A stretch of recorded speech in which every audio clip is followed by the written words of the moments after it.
मोठी छाप सोडणारा हा आपला भारत देश, ज्या देशात नालंदेसारख्या विश्वविद्यालयाने सर्व जगाला ज्ञानाची ज्योती दिली, अशी आपल्या देशाची ओळख. शिल्प, स्थापत्य, कला, संस्कृत अशा विविध गुणकौशल्यांचा वाढ भारतात घेतला. तलवारीच्या जोरावर परकीय सत्तांनी भारताला लुटले, तर इथल्या शूरवीर तलवारींनी जगात एक गौरवशाली इतिहास रचून दाखवला.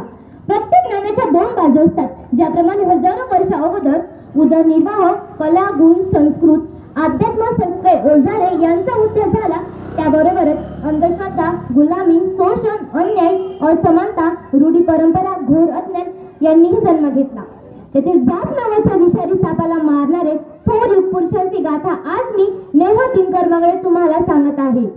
दुष्कर्मांनी छळीत निष्प्राण पडलेला एका महान जाती डॉक्टर बाबासाहेब आंबेडकरांचा जन्म झाला.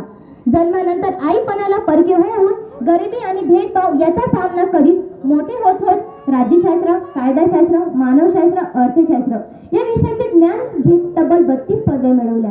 उंच शिक्षित व्यक्ती असूनही काही सामाजिक तत्वांनी बाबासाहेबांना आतून झुंजावून टाकले आणि हळूहळू हा वृद्ध त्याच्या वर्तमानातून बाहेर येत एका मोठ्या क्रांतीचा जनक ठरला.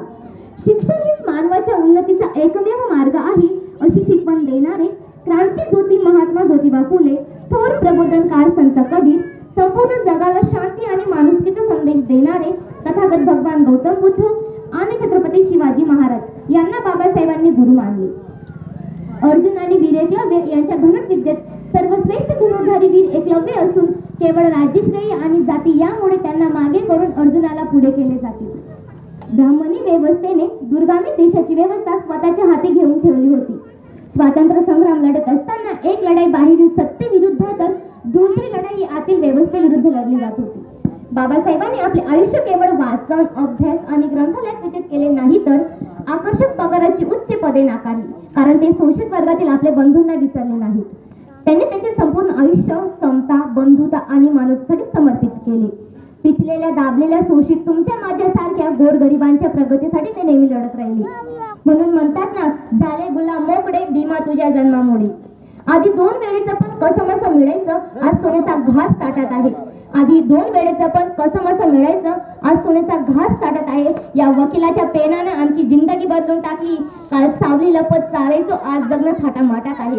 काल सावली लपत चालायचो, आज जगणं थाटा माटात आहे. बाबासाहेबांनी फक्त सामाजिक विषमतेविरुद्ध आवाज उठवला नाही, तर कायदा मंत्री असताना संपूर्ण भारत देशाच्या महिला भगिनींसाठी हिंदू कोड बिल मध्ये समान दर्जा देण्याची तरतूद केली. हे विधेयक मान्य न झाल्यामुळे त्यांनी मंत्री पदाला देखील राजीनामा दिला. आज कोणत्याही परिघटना घडू द्या, कोणताही मंत्री पदाला सोडायला तयार नाही.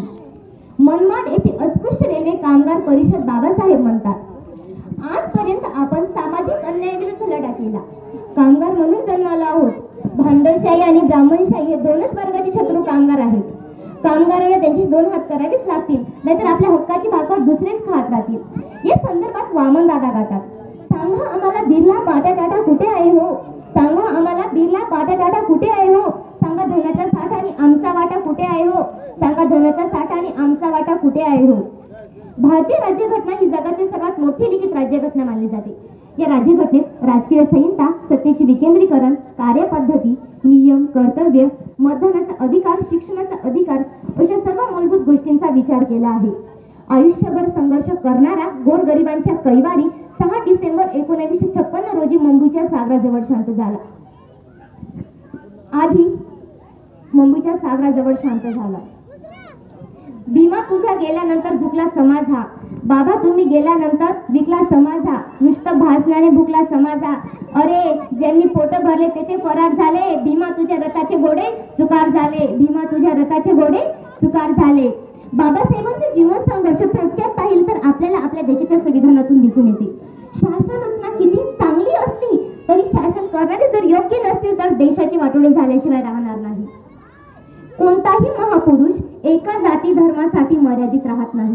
अखंड विश्वाला शांतीचा संदेश देणारे तथागत भगवान गौतम बुद्ध, अगदी मुठभर मावळे घेऊन भलं मोठे स्वराज्य निर्माण करणारे छत्रपती शिवाजी महाराज, प्रत्येकाच्या मनामध्ये आणि घराघरामध्ये शाळा आणि शिक्षण पेरणारे महात्मा ज्योतिबा फुले, छत्रपती शिवाजी महाराजांचे स्वराज्य डोळ्यासमोर ठेवून ते संविधानात मांडणारे बोधिसत्व परमपूज्य भारतीय राज्यघटनेचे शिल्पकार डॉ.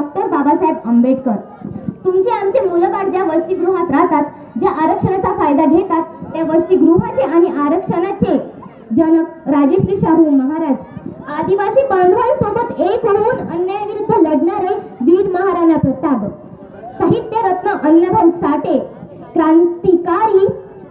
क्रांतिकारी बिरसा मुंडा, क्रांती ज्योती राघोजी भांगरे, सगळेच महापुरुष क्रांतीचे एक मशाल राहतात. सगळे प्रेरणास्रोत ठरतात. जय भीम, जय शिवराय, जय आदिवासी.